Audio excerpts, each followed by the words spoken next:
এই জলকীয়াডাল মাটিতে হৈছিলে, তলৰ পৰা দেখাইছোঁ অলপমান জলকীয়া মাটিতে, তাত পিঁয়াজৰ বাকলি দিওঁ, লাগি আছে এডাল, এটা সেইখিনিতে লাগি আছে সেই জলকীয়াটো, এইটো জাতৰ হয়।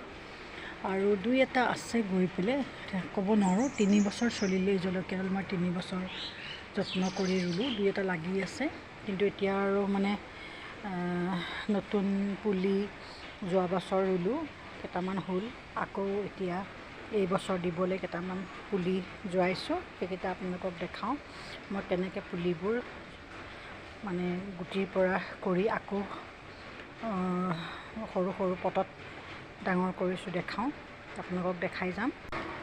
এইখিনিৰ পৰা গুটি দি পেলাই পুলি হ'বলৈ দিছিলোঁ, ইয়াৰ পৰা পুলি বহুতখিনি বেলেগ বেলেগ জেগালৈ তুলি নিলোঁ।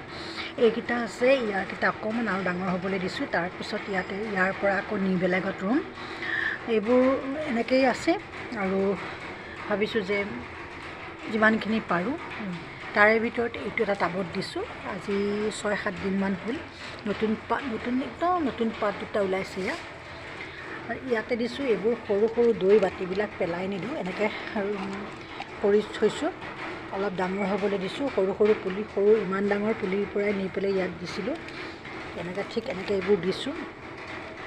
এনেকৈ বস্তাত দিছোঁ, এয়া বস্তাত এনেকৈ ডাঙৰ হৈ আছে, বস্তাত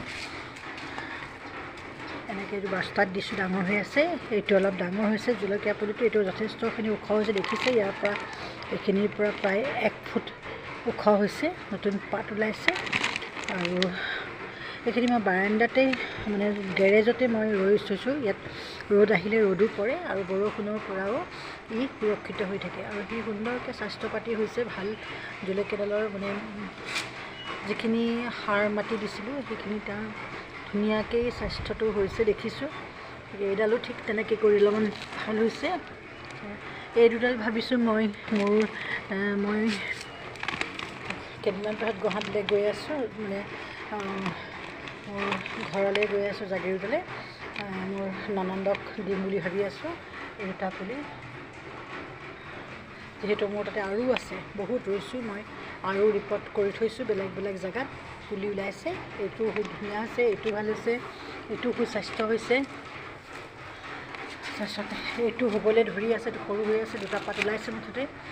এনেকৈ এইবোৰ মই নিজেও ৰাখিম আৰু দুই এটা ক'ৰবালৈ গ'লে কাৰোবাৰ তালৈ লৈ যাওঁ।